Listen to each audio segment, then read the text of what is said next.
Imagine un instant que ton bonheur ne dépende ni de rien ni de personne. Que tu n'aies pas besoin d'attendre un message, une approbation, une caresse ou une reconnaissance pour te sentir complet. Et si tu découvrais que la véritable source de ta joie a toujours été en toi et non entre les mains des autres? Aujourd'hui, je veux te lancer un défi. Rompre ces chaînes invisibles qui t'attachent à l'opinion des autres, lâcher le besoin de validation et oser devenir le maître absolu de ta paix. Car dépendre des autres pour être heureux, c'est leur remettre le contrôle de ta vie. Et tu n'es pas né pour vivre dans un esclavage émotionnel. Ce message est un appel urgent. Réveille-toi, prends le gouvernail et choisis d'être heureux par toi-même. Reste bien jusqu'au bout, car ce que tu vas découvrir ici peut être le début de la liberté que tu recherches depuis toujours. Mais avant de commencer, je veux que tu écrives dans les commentaires, avec conviction et puissance, cette phrase « Je dépends seulement de moi ». Écris-la non pas comme un simple commentaire, mais comme une déclaration de force, comme un engagement envers toi-même. Car en le faisant, tu vas commencer à reprogrammer ton esprit de l'intérieur et surtout à poser le premier pas vers ta transformation. Première vérité, la vie n'a pas de manuel. Tu apprends à te battre seul, et c'est l'une des vérités les plus dures, mais aussi l'une des plus libératrices. Personne ne viendra te donner un livre avec des instructions précises pour surmonter tes épreuves. Personne ne t'expliquera pas à pas comment affronter la perte, l'échec ou l'incertitude. Ce que tu as, c'est toi-même, ton esprit, ton caractère, ta force intérieure, et c'est là que se mesure de quoi tu es vraiment fait. Chaque coup, chaque chute, chaque silence, où tu n'as personne vers qui te tourner, est aussi une occasion de grandir et de découvrir que ta capacité à te relever a toujours été plus grande que ce que tu croyais. La plupart cherchent constamment du soutien, quelqu'un qui viendra les sauver. Mais la vérité, c'est que le monde ne fonctionne pas ainsi. Il y aura des moments où tu seras complètement seul, où ton unique option sera de faire face à tes peurs.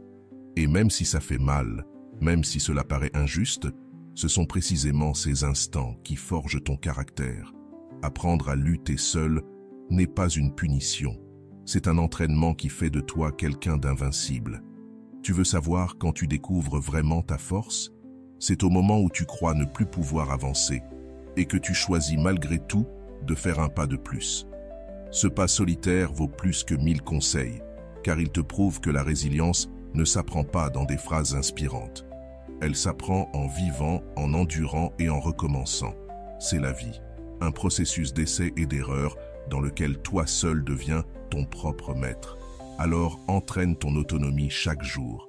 Lève-toi avec un plan, même petit, et accomplis-le sans attendre qu'on te le rappelle. Lis, instruis-toi, prépare-toi. Ne compte pas sur les autres pour résoudre ta vie. La discipline se construit avec de petits engagements tenus dans la solitude. Chaque fois que tu y arrives, ta confiance grandit. Celui qui ne sait pas se battre seul s'effondre au premier abandon, au premier rejet. Mais celui qui a appris à compter sur lui-même sait que même si tout s'écroule autour de lui, il aura toujours la détermination suffisante pour se relever. Cette sécurité intérieure, voilà ce qui fait la différence entre celui qui reste prisonnier et celui qui transcende. Les stoïciens nous rappellent que la vie est une bataille où nous ne contrôlons que nos actions et nos décisions. Marc Aurèle disait que l'homme fort n'attend pas que la vie soit facile. Il accepte sa dureté et l'affronte avec courage. Voilà ce que signifie se battre seul. Avant de continuer, si tu n'es pas encore abonné à ma chaîne YouTube, je t'invite à le faire dès maintenant. En t'abonnant, tu seras informé de toutes mes nouvelles vidéos, ce qui te permettra de ne rien manquer de contenu précieux. Deuxième vérité, le vrai bonheur naît de toi-même. Le bonheur véritable commence lorsque tu comprends qu'il ne dépend ni de quelqu'un d'autre ni de quelque chose d'extérieur, mais de la relation que tu construis avec toi-même. Cette joie qui ne tremble pas face au rejet, à la perte ou à l'opinion des autres, c'est elle qui te donne la vraie liberté. Tu n'as pas besoin que quelqu'un valide ta vie pour sentir qu'elle en vaut la peine. Ce qui transforme réellement, c'est pouvoir te regarder dans le miroir et ressentir de la paix avec la personne que tu es. Cette paix n'a pas de prix, car personne ne peut te l'enlever. Pourtant, souvent, nous tombons dans le piège de croire que le bonheur se cache dans un meilleur emploi, dans un partenaire idéal ou dans un futur qui n'est pas encore arrivé. Nous pensons que quand j'aurai ceci ou quand j'obtiendrai cela, alors je pourrai être heureux. Mais la vérité, c'est que le bonheur ne se remet pas à plus tard. Il ne t'attend pas dans des conditions idéales. Il est ici et maintenant, au moment où tu décides d'accepter qui tu es et d'apprécier ta propre compagnie. Le secret est simple. Apprendre à être avec toi-même. T'es-tu déjà arrêté pour écouter tes pensées sans distraction? As-tu pris le temps de ressentir ce qui, réellement, te donne une joie profonde? C'est là que tout commence. Parce que quand tu te connais, tu cesses de vivre pour les attentes des autres et tu commences à construire ta vie depuis ton naissance. Accorde-toi des moments de silence, sans écran, sans bruit, sans compagnie. C'est dans ces instants de solitude consciente que tu découvres que ta valeur ne dépend pas de ce que les autres voient en toi, mais de ce que toi, tu reconnais en toi-même. Apprendre à être seul sans ressentir de vide est l'un des pas les plus puissants vers la plénitude. Quand tu construis cette relation intérieure, tu n'as plus besoin que quelqu'un vienne te sauver ou que la vie soit parfaite pour être heureux. Tu découvres qu'il existe en toi une stabilité que rien ni personne ne peut briser. Imagine vivre sans attendre l'approbation de qui que ce soit. Imagine te lever chaque matin avec la certitude que tu es suffisant, sans avoir à te comparer ni à rivaliser pour te sentir valable. Voilà la liberté d'être heureux avec toi-même. Le stoïcisme résume cela en une vérité profonde. La véritable liberté ne se trouve pas dans le contrôle du monde extérieur, mais dans la maîtrise de ton monde intérieur. Marc Aurèle affirmait que notre bonheur dépend de la qualité de nos pensées. Épictète rappelait que personne ne peut te nuire, sauf si tu l'autorises dans ton esprit. Alors pratique chaque jour cette autonomie intérieure. Prends quelques minutes pour observer comment tu te parles à toi-même, pour remercier ce que tu es déjà et ce que tu as déjà. Célèbre tes progrès, même petits, et apprends à ne plus fuir ton propre silence. Ce que tu construiras ainsi, c'est une autonomie émotionnelle qui te rendra libre face à n'importe quelle circonstance.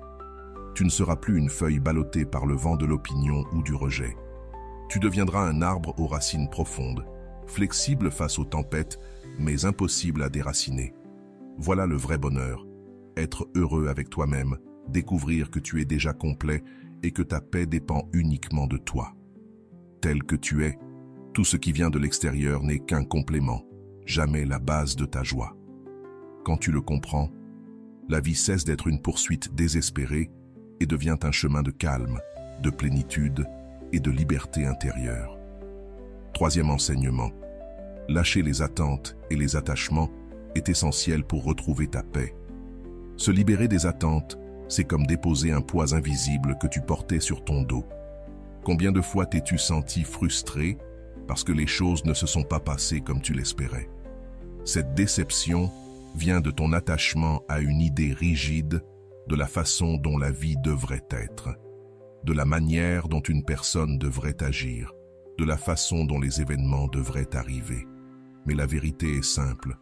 Plus tu t'accroches, plus tu t'enchaînes à une illusion que tu ne pourras jamais contrôler. La vie n'obéit pas à nos caprices, et vivre lié à des attentes, c'est marcher droit vers la souffrance. Chaque fois que tu remets ta joie entre les mains de ce que quelqu'un fait ou d'un résultat qui n'est pas encore là, tu cèdes ta paix. Et si la personne échoue, si le résultat n'apparaît pas, ou si la vie te surprend avec un imprévu, ton monde s'écroule. C'est comme construire une maison sur du sable. Une seule vague suffit à la détruire.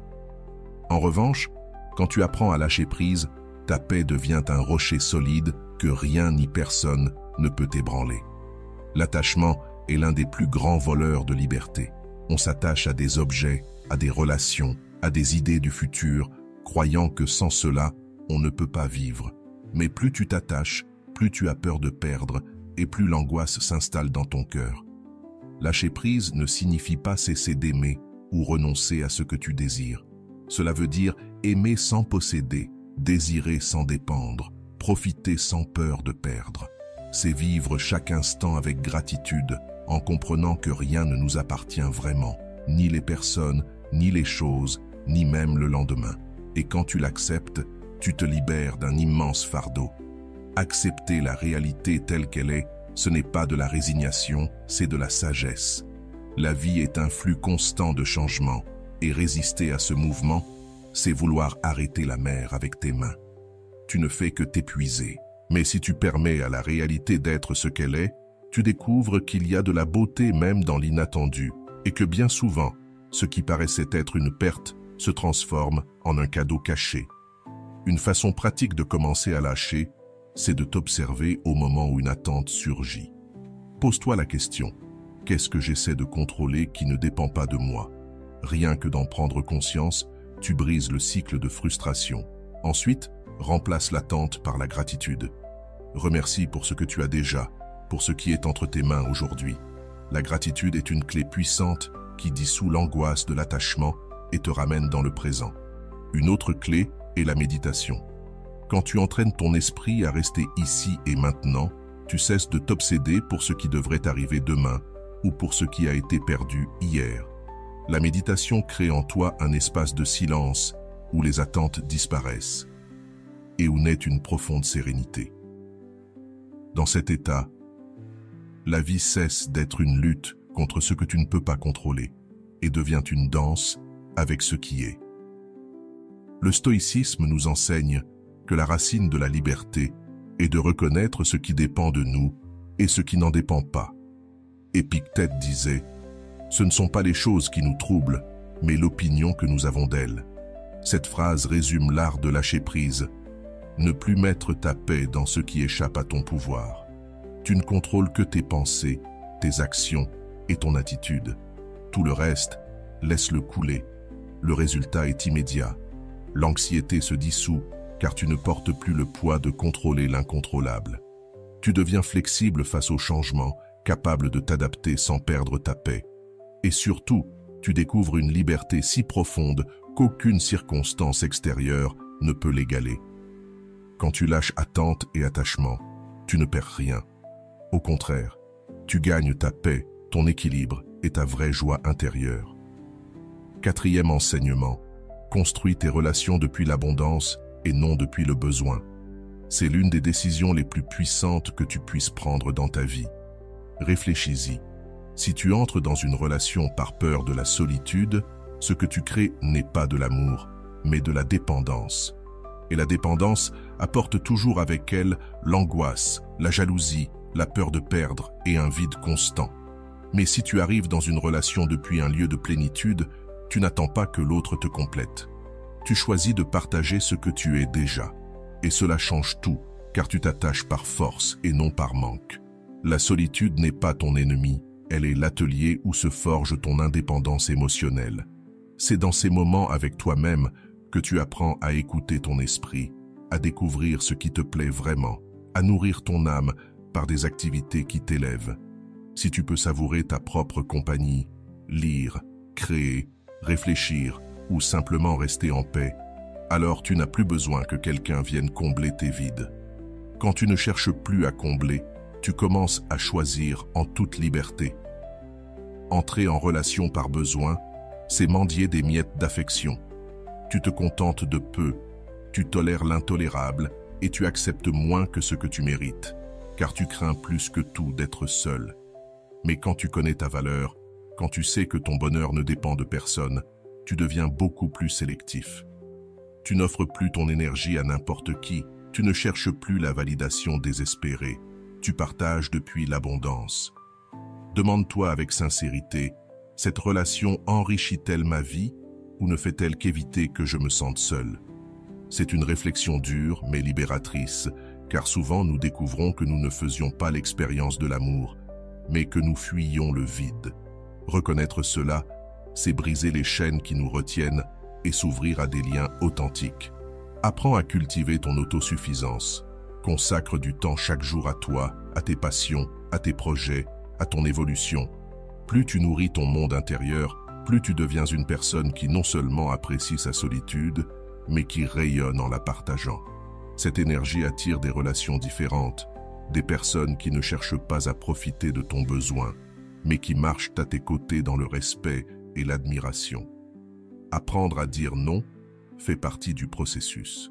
Dire non à ce qui est toxique, aux liens qui ne te respectent pas, aux dynamiques qui te vident, est le plus grand acte d'amour envers toi-même. En le faisant, tu envoies un message clair. Je préfère ma propre compagnie plutôt qu'une compagnie qui me vole la paix. À partir de là, chaque relation que tu acceptes devient un vrai complément et non une béquille émotionnelle. Le stoïcisme rappelle que la liberté ne dépend pas des circonstances, mais de la capacité à gouverner ton esprit et ton cœur. Marc Aurèle disait « L'homme en paix avec lui-même est aussi en paix avec l'univers ». Voilà la clé. Quand tu apprends à être comblé dans la solitude, tes relations cessent d'être des chaînes et deviennent des choix conscients qui enrichissent ton chemin. Le résultat est une vie où tu n'as plus peur de perdre quelqu'un, car tu sais que tu ne te perdras jamais toi-même. Tes relations deviennent plus authentiques, car elles sont choisies dans l'abondance et non dans le manque.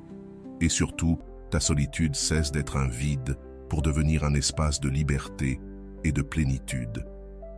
Depuis ce lieu, chaque lien que tu construis n'est plus un refuge contre tes peurs, mais une célébration de ta force intérieure. La solitude et l'isolement ne sont pas la même chose. L'isolement est souvent un état imposé, une absence qui pèse. La solitude choisie, en revanche, est une décision consciente. C'est choisir de passer du temps avec toi-même parce que tu l'apprécies, parce que tu reconnais que ta propre compagnie est précieuse. Dans cet espace intime, tu trouves force, clarté et plénitude. Quand tu comprends cette différence, ta relation avec le fait d'être seul change complètement. Tu ne le vois plus comme une condamnation, mais comme un privilège. Tu ne le ressens plus comme un abandon, mais comme une opportunité. Et cela t'accorde un immense pouvoir, car tu cesses de craindre l'absence des autres et tu découvres que dans la solitude fleurit ton identité véritable. La solitude naît du manque. La solitude choisie naît d'une décision.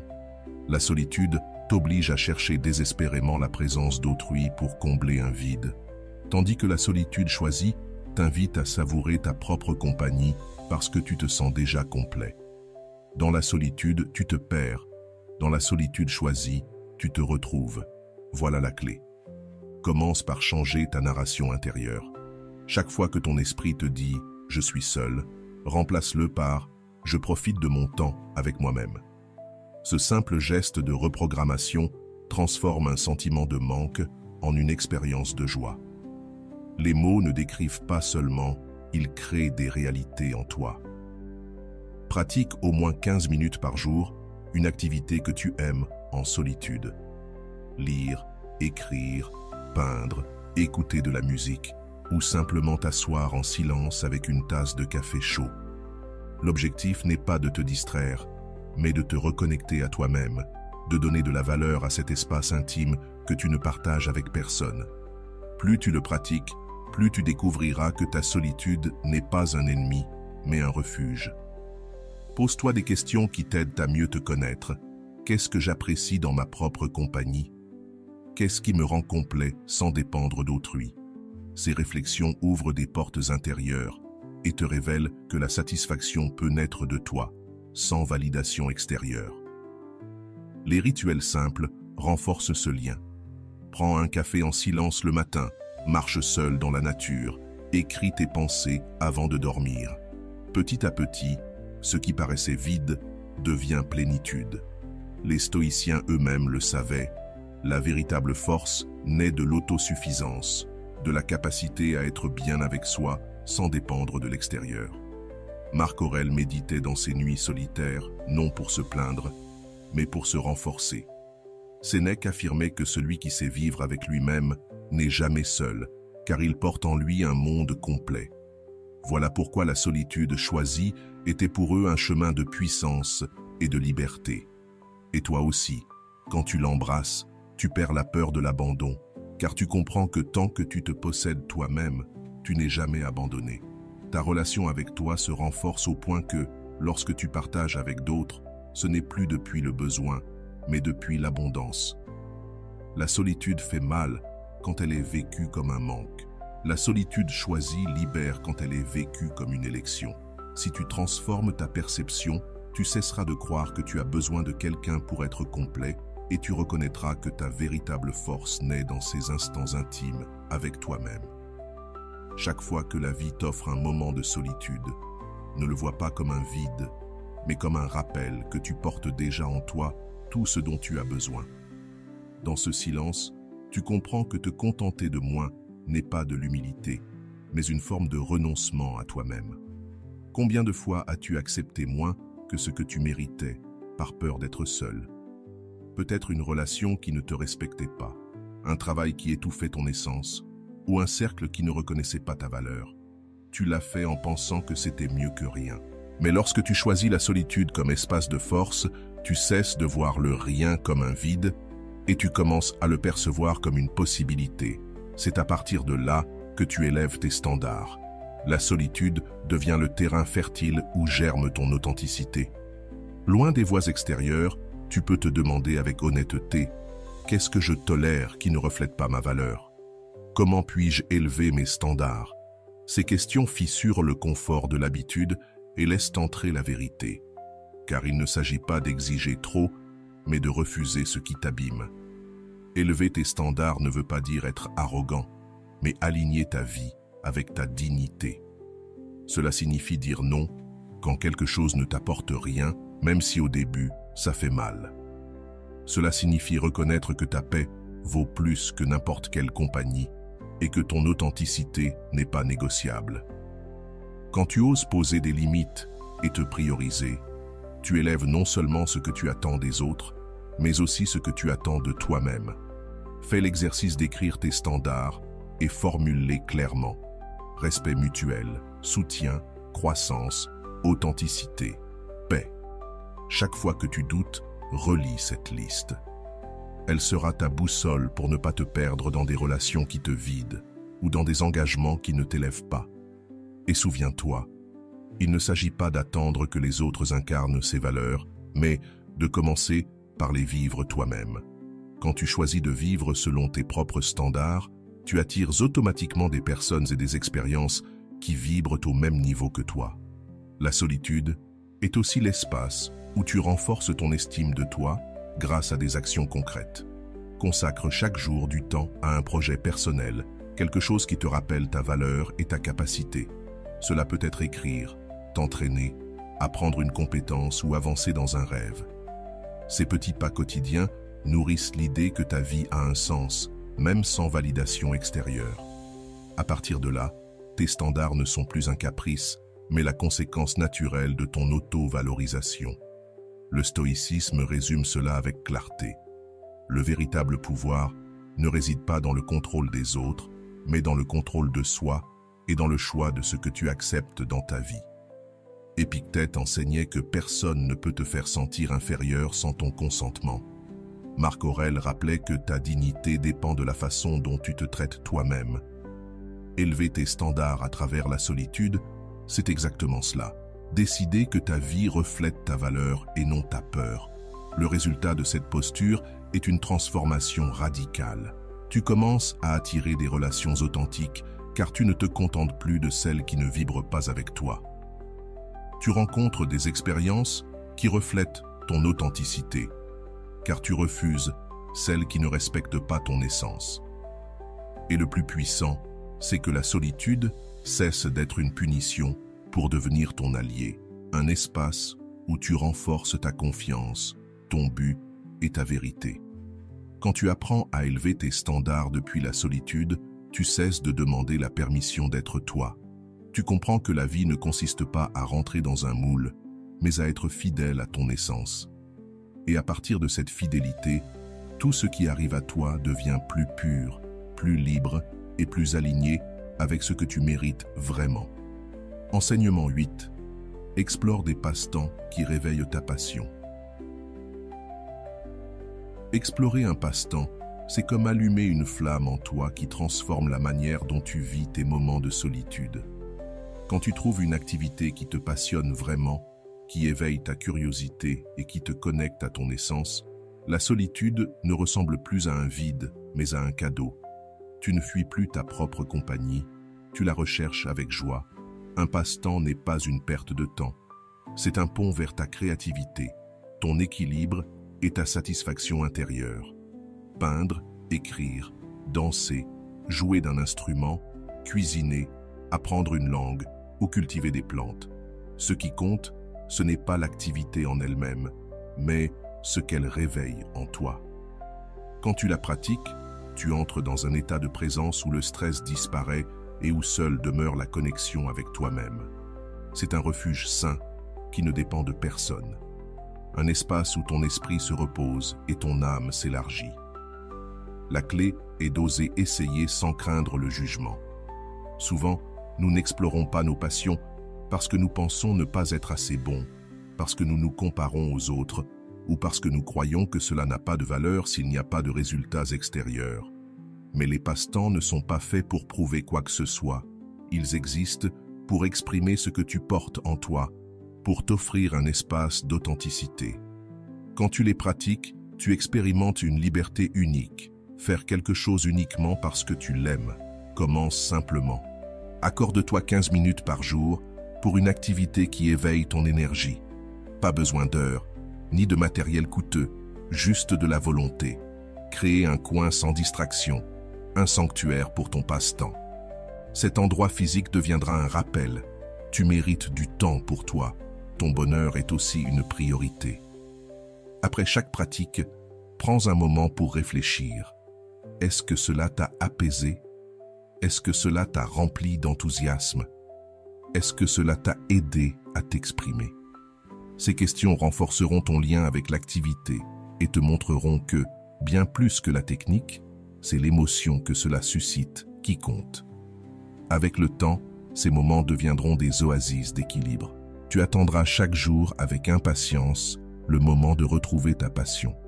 Quand tu transformes la solitude en espace créatif, tu construis une résilience émotionnelle, car tu n'as plus peur d'être avec toi-même, tu l'apprécies. Chaque passe-temps devient une manière de mieux te connaître, de découvrir des talents cachés, de renouer avec ton enfant intérieur. Et cela renforce ta confiance, car tu réalises que tu peux générer ta propre joie sans dépendre de rien d'extérieur. Le stoïcisme nous rappelle que le bonheur ne se trouve pas dans ce que nous ne contrôlons pas, mais dans ce que nous cultivons en nous. Marc Aurèle trouvait sa sérénité dans l'écriture de ses pensées, Sénèque dans ses lettres et ses réflexions. Il savait que les pratiques personnelles n'étaient pas un luxe, mais un chemin pour garder l'esprit ferme et le cœur en paix. Tes passe-temps jouent ce rôle pour toi. Ce sont des exercices de liberté qui te rappellent que ton monde intérieur est suffisant. Le résultat est transformateur. Tu découvres que tu as plus de créativité que tu ne l'imaginais, que ton stress se dissout dans ce flux d'énergie et que ta solitude ne pèse plus, elle rayonne. Tu deviens plus complet, plus expressif et plus connecté à ton essence. Et surtout, tu comprends que le bonheur n'est pas dans l'attente, mais dans la création. Explorer des passe-temps qui allument ta passion n'est pas un détail. C'est une décision qui change la qualité de ta vie. Car quand tu trouves la joie dans ce que tu fais seul, tu ne te sens plus jamais incomplet. Tu découvres qu'en toi existe une source infinie d'enthousiasme et que chaque jour est une occasion d'allumer cette flamme qui te rappelle que vivre, c'est aussi savourer. On peut voir un erreur comme un échec, une critique comme une condamnation. Mais si à ce moment précis tu te poses la question, est-ce vraiment vrai? Existe-t-il une autre façon de le voir? Alors tu ouvres la porte à l'objectivité. Très souvent, ce qui semblait insurmontable n'était qu'une pensée déformée. Et en la remettant en question, la tempête perd de sa force. La gratitude est une autre arme puissante contre la négativité. Quand tu entraînes ton esprit à se concentrer sur ce que tu as déjà, sur ce qui fonctionne, tu commences à voir la vie avec plus de clarté. Écrire chaque jour 3 choses positives peut sembler simple, mais peu à peu, cela reprogramme ton cerveau à chercher le bien plutôt qu'à s'enliser dans le mal. Ce qui est fascinant, c'est que cette pratique ne se contente pas d'améliorer ton humeur. Elle renforce aussi ta résilience et t'apprend à trouver la lumière même dans les jours les plus sombres. La pleine conscience joue également un rôle clé. Observer tes pensées sans t'identifier à elles te donne du pouvoir. Si un jour une pensée négative surgit, au lieu de te laisser entraîner, tu peux simplement te dire « ce n'est qu'une pensée, pas une vérité absolue ». Cette distance te libère, car tu comprends que tu n'es pas ce que tu penses. Tu es celui qui observe ce qu'il pense. Et c'est dans cette séparation que naît la liberté de choisir une réponse plus consciente. Il est aussi essentiel de t'entourer d'influences positives.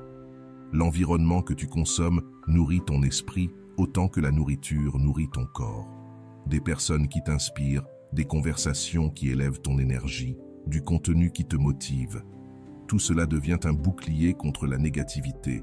Ton entourage renforce tes pensées et si tu choisis un environnement qui cultive le constructif, il sera bien plus facile de maintenir une mentalité optimiste.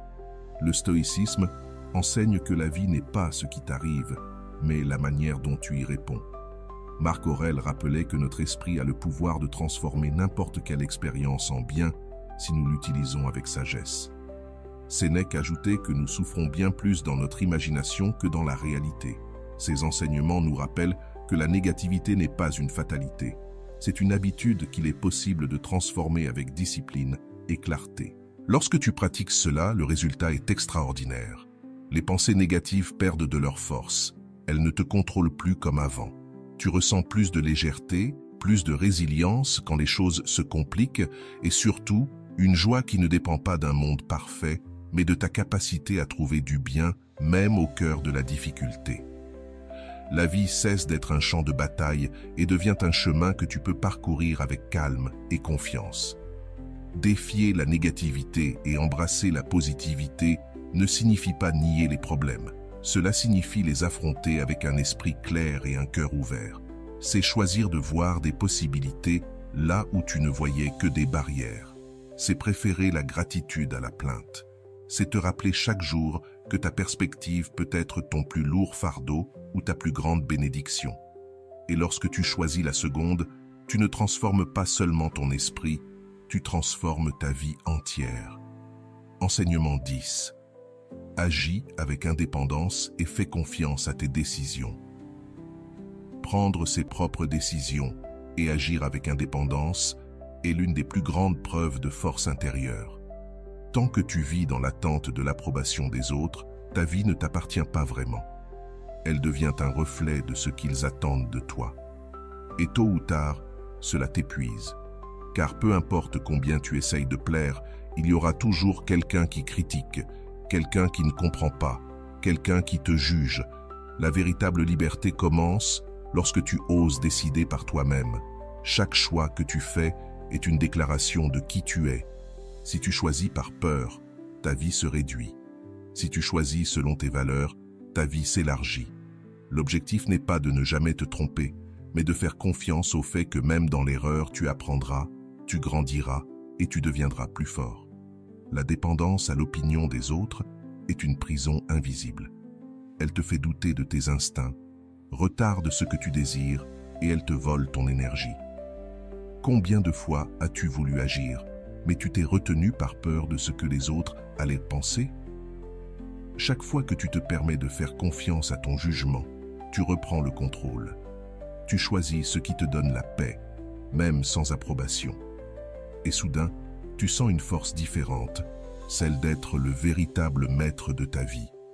La pratique commence avec de petites choses. Choisis un passe-temps que tu veux essayer. Organise ta journée en fonction de ce qui compte pour toi. Exprime-toi sans attendre l'aval de quelqu'un d'autre. Chacune de ces petites actions entraîne ton esprit à avoir confiance en ton propre jugement. Et le soir venu, demande-toi, quelle décision ai-je prise aujourd'hui en toute indépendance? Qu'ai-je appris d'elle? Même si le résultat n'est pas parfait, le simple fait d'avoir décidé est déjà une victoire. N'aie pas peur non plus des risques calculés. Il ne s'agit pas de te jeter dans le vide, mais de faire des pas fermes malgré l'incertitude. Exprime une opinion même si elle dérange. Tente quelque chose de nouveau même sans garantie. C'est précisément dans ces moments-là que la confiance en toi grandit. Le stoïcisme enseigne que la clé est de vivre en accord avec ses principes. Épictète disait que la liberté ne consiste pas à obtenir tout ce que tu désires, mais à ne pas dépendre de ce qui échappe à ton contrôle. Et l'une des choses que tu ne contrôleras jamais, c'est l'opinion des autres. Voilà pourquoi agir selon tes valeurs est l'acte d'indépendance le plus puissant. Marc Aurèle le rappelait, ne perds pas ton temps à discuter de ce que doit être un homme de bien, sois-le. En d'autres termes, arrête de chercher des théories et commence à vivre selon ta vérité. Les résultats sont transformateurs. Tu deviens plus confiant parce que tu n'as plus à douter de chaque pas. Tu ressens une paix nouvelle parce que tu vis en accord avec ce que tu es et non avec ce que d'autres attendent. Ta vie s'imprègne de sens car chaque décision reflète ton authenticité. Et le plus puissant, c'est que tu découvres que la liberté ne réside pas dans le contrôle absolu, mais dans la confiance que tu es suffisant pour choisir, apprendre et continuer à avancer. Quand tu fais confiance à tes décisions, la validation extérieure perd son importance. Ce qui avant te freinait devient maintenant ton moteur. Ce qui était peur devient croissance. Chaque décision, même petite, devient un rappel que ta vie t'appartient. Voilà la force d'agir avec indépendance. Cesser d'être spectateur et devenir le protagoniste de ta propre histoire. Enseignement 11. Passe du temps dans la nature pour retrouver la clarté. Passer du temps dans la nature est l'un des moyens les plus simples et les plus puissants de gagner en clarté. Dans le bruit de la vie quotidienne, les écrans incessants et les préoccupations qui tournent dans ton esprit, sortir dans un espace naturel est comme appuyer sur un bouton de réinitialisation intérieure. L'air pur, le chant des oiseaux, le mouvement des arbres dans le vent. Tout cela calme ton esprit et ouvre un espace de silence qui te rend la perspective. Quelques minutes dans un parc, un jardin ou même une courte marche parmi les arbres suffisent pour opérer un changement profond. Ta respiration s'apaise, ton corps se détend et tes pensées commencent à s'ordonner. C'est comme si la nature avait le pouvoir de désintoxiquer ton esprit, de balayer le superflu et de ne laisser que l'essentiel.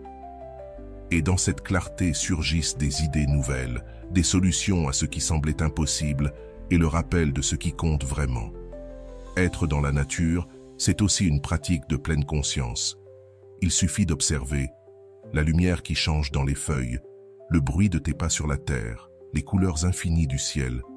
Dans ces détails simples, tu redécouvres l'essentiel.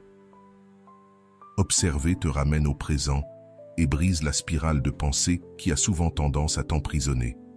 Quand ton attention revient à l'instant présent, l'anxiété diminue et ton esprit trouve enfin du repos. La respiration profonde en plein air amplifie cet effet. Inspirer lentement, remplir tes poumons d'oxygène frais et expirer avec calme agit comme un véritable baume pour ton système nerveux. Cela ne réduit pas seulement le stress, mais t'apporte aussi une sensation de renouveau. C'est comme si chaque respiration murmurait « Ici et maintenant, je suis en paix ». Dans cet état de présence, tu prends des décisions plus claires, non plus depuis la confusion, mais depuis la sérénité. Écrire dans un journal lorsque tu es en contact avec la nature est un autre rituel puissant. Assieds-toi sous un arbre, écoute les sons autour de toi et note ce qui traverse ton esprit. Ce qui paraissait être un chaos devient souvent une idée claire une fois couché sur le papier. Écrire dans un environnement naturel n'organise pas seulement tes pensées, cela renforce aussi ta connexion intérieure, car ce cadre t'inspire à être plus honnête et plus authentique avec ce que tu ressens. Méditer en plein air est également une expérience unique. Tu n'as pas besoin d'un silence absolu. Il suffit de te concentrer sur les sons de la nature, le chant d'un oiseau, le murmure du vent, le mouvement léger de l'herbe. Ces sons deviennent des ancres qui te ramènent au présent. Minute après minute, ton esprit s'éclaircit, ton cœur s'apaise et ton âme se fortifie. Le stoïcisme nous rappelle que la nature n'est pas seulement un décor, mais une véritable maîtresse de sagesse. Marc Aurèle trouvait la sérénité en contemplant l'ordre du cosmos et en méditant sur la façon dont tout, dans la nature, accomplit sa fonction sans résistance. Cette vision l'aidait à comprendre que, tout comme les cycles naturels suivent leur cours, la vie humaine doit elle aussi être acceptée avec ses changements et ses rythmes. Être dans la nature te rappelle que tu n'as pas besoin de forcer autant. Bien souvent, il suffit d'observer et de laisser les choses couler. Le résultat de ce simple choix est une clarté mentale que tu n'atteins pas facilement au milieu du bruit quotidien. Tu découvres que le stress se dissout plus vite, que tes pensées s'ordonnent et que tes priorités deviennent évidentes. Tu n'agis plus ni dans la précipitation ni dans l'anxiété, car tu as appris à respirer, à écouter ton intérieur et à retrouver ton centre au cœur de l'air libre. Chaque jour passé en nature est un cadeau que tu t'offres, un cadeau de clarté, de paix et de connexion avec toi-même. Tu n'as pas besoin de voyages lointains ni de paysages grandioses.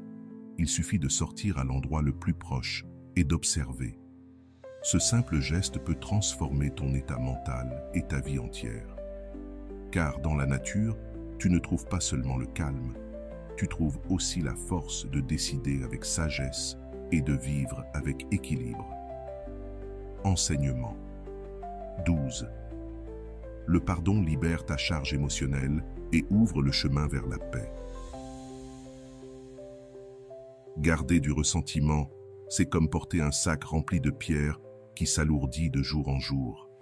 Peut-être crois-tu qu'en t'accrochant à la colère, tu te protèges d'être blessé à nouveau, mais en réalité, tu ne fais que te détruire toi-même. Le ressentiment ne punit pas l'autre, il t'empoisonne, toi. Décider de pardonner ne veut pas dire justifier ce qui s'est passé. Cela signifie simplement déposer ce poids qui t'empêche d'avancer. Pardonner, ce n'est pas de la faiblesse, c'est un acte d'amour envers toi-même. C'est te regarder dans le miroir et te dire « Je mérite d'être en paix, je mérite de lâcher ce qui me consume ». Il ne s'agit pas d'oublier ni de nier la douleur, mais de choisir de ne pas rester enfermé dedans. Car chaque fois que tu ravives une blessure, tu rouvres une plaie intérieure. Le pardon, c'est la décision consciente de fermer cette plaie et de lui permettre de cicatriser. Beaucoup croient que pardonner, c'est donner raison à celui qui a fait du mal. Mais c'est tout l'inverse. Pardonner, c'est reprendre ton pouvoir. Tant que tu gardes du ressentiment, la personne ou la situation qui t'a blessé continue d'avoir une emprise sur toi, continue de te voler ton énergie et ta paix. Quand tu pardonnes, tu coupes ce lien et tu récupères ta liberté. Pardonner, c'est aussi apprendre à te pardonner toi-même. Combien de fois t'es-tu reproché des erreurs passées, des choix que tu aimerais changer, des choses que tu aurais voulu mieux faire? Cette culpabilité est une prison qui t'empêche de grandir. Tu dois te rappeler qu'à ce moment-là, tu as agi avec le niveau de conscience que tu avais. La vie se construit en tombant, en apprenant, puis en se relevant. La clé, c'est la compassion envers toi-même. Se pardonner n'est pas se chercher des excuses, c'est reconnaître ton humanité et t'offrir la possibilité de recommencer. Pratiquer l'empathie est aussi une arme puissante dans ce chemin. Cela ne veut pas dire justifier ce que les autres ont fait, mais comprendre que chacun agit depuis ses propres blessures, ses limites et son histoire. Bien souvent, la douleur qu'on t'a infligée n'était que le reflet d'une douleur que l'autre ne savait pas gérer. Voir les choses sous cet angle allège ton fardeau et t'aide à lâcher prise plus vite. Un exercice pratique consiste à écrire tes émotions. Mets sur papier ta colère, ta frustration et ta tristesse. Libère-les de ton cœur et de ton esprit. Puis, écris une phrase de libération. Aujourd'hui, je choisis de lâcher ce ressentiment, car je mérite la paix.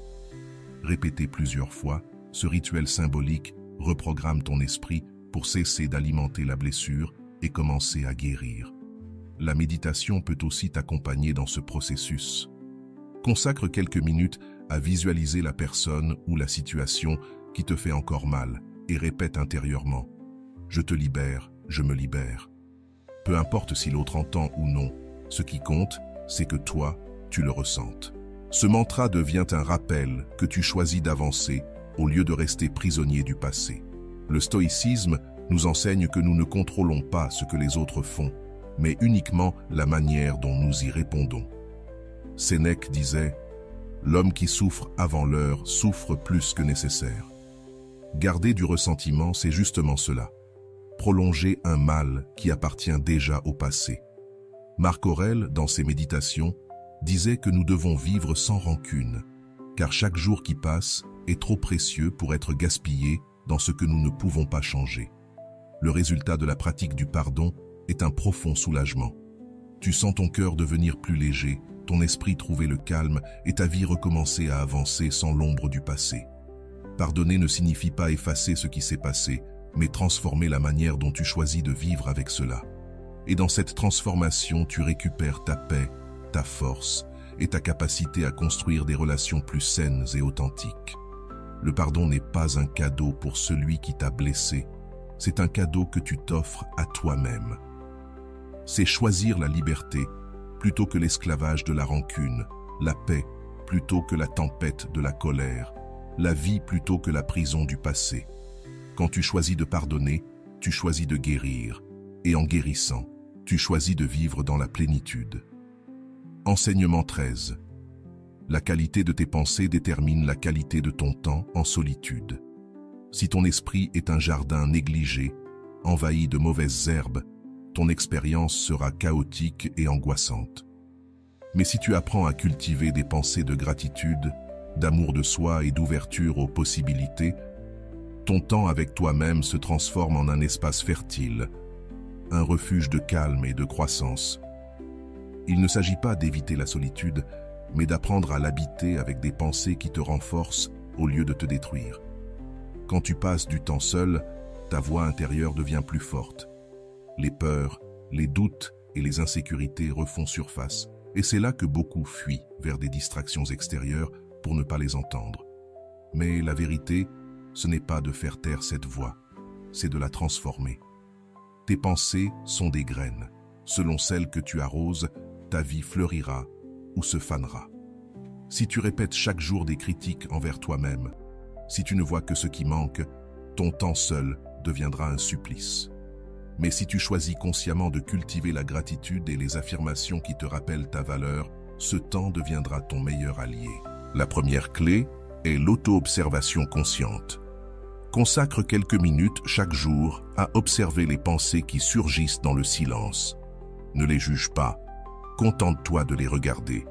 Cette conscience est comme allumer une lampe dans une pièce sombre. Soudain, tu vois ce qui est là et tu peux décider de ce que tu gardes et de ce que tu laisses partir. Lorsque tu identifies des croyances limitantes, remplace-les immédiatement par des affirmations positives. Ne laisse jamais de vide dans ton esprit, car si tu n'y plantes rien de nouveau, les mauvaises herbes repousseront. La gratitude est l'engrais le plus puissant de ton jardin mental. En te concentrant sur ce que tu as déjà, sur ce qui fonctionne déjà, ton esprit s'entraîne à voir la beauté dans le quotidien. Écris chaque jour 3 petites choses pour lesquelles tu es reconnaissant. Cet exercice simple change le ton de ton dialogue intérieur. Tu ne vis plus depuis le manque, mais depuis l'abondance. Alors, la solitude ne se vit plus comme un vide, mais comme une plénitude. Rappelle-toi, tu ne peux pas contrôler toutes tes pensées, mais tu peux choisir lesquelles nourrir. Imagine que chaque pensée est un visiteur. Certaines arrivent avec la paix, d'autres avec le chaos. Toi seul décides qui tu invites à rester et qui tu laisses repartir. Avec la pratique, ton esprit apprend à ne plus s'accrocher au négatif, à le laisser partir et à garder seulement ce qui t'élève. Le stoïcisme le résume parfaitement. Marc Aurèle écrivait que le bonheur de ta vie dépend de la qualité de tes pensées. Les sages stoïciens savaient que ce n'est pas le monde extérieur qu'il faut contrôler, mais ton monde intérieur. Si tu cultives des pensées élevées, ta solitude devient une forteresse. Si tu nourris des pensées destructives, elle devient une prison. À toi de choisir quel jardin tu veux entretenir. Enseignement 14. Le courage naît quand tu affrontes la peur. La peur n'est pas un frein définitif, c'est un signal de croissance. Chaque fois que tu le ressens, cela signifie que tu touches les limites de ta zone de confort, que tu es sur le point de franchir une étape vers l'inconnu et donc vers l'expansion. Beaucoup pensent que la peur est un avertissement pour reculer, alors qu'en réalité, elle est le rappel que quelque chose d'important se trouve devant toi. Si tu ne ressens jamais la peur, c'est que tu vis trop petit, trop en sécurité, en répétant toujours les mêmes choses. La peur n'apparaît pas dans ce qui est connu, elle surgit quand la vie t'invite à grandir. Ce nœud dans ton estomac, cette hésitation avant d'agir, ce n'est pas ton ennemi, c'est ton maître. La peur te montre le chemin qui te fera évoluer. Si tu l'affrontes, tu développes ton courage. Si tu la fuis, tu renforces tes chaînes. Chaque action, même minime, réduit sa force. Le stoïcisme enseigne que le vrai courage n'est pas l'absence de peur, mais la capacité d'agir malgré elle. Enseignement 15. Transforme l'adversité et les critiques en force. La vie t'apportera toujours des obstacles, des rejets, des épreuves. Mais ce n'est pas ce que tu traverses qui définit ton destin, c'est la manière dont tu y réponds. Chaque critique peut te briser ou t'élever. Chaque rejet peut t'affaiblir ou te rediriger. L'adversité est comme le feu. Elle peut consumer, mais elle peut aussi forger l'acier. Le stoïcisme rappelle que tu ne contrôles pas ce qui t'arrive, mais que tu contrôles toujours la manière dont tu l'interprètes. Marc Aurèle écrivait que l'obstacle devient le chemin. Épictète disait que ce ne sont pas les faits qui nous détruisent, mais l'opinion que nous en avons. Ainsi, chaque fois que tu choisis de transformer la douleur en moteur, tu t'élèves au-dessus des circonstances. C'est cela, la vraie victoire. Non seulement atteindre tes objectifs, mais devenir quelqu'un qu'aucune tempête ne peut abattre. Si tu es arrivé jusqu'ici, permets-moi de te remercier profondément pour ton temps et ton attention consacrés à cette vidéo. Avant de partir, abonne-toi à la chaîne si ce n'est pas encore fait. Je te laisse ici 2 vidéos qui pourraient t'intéresser. Prends soin de toi et à bientôt.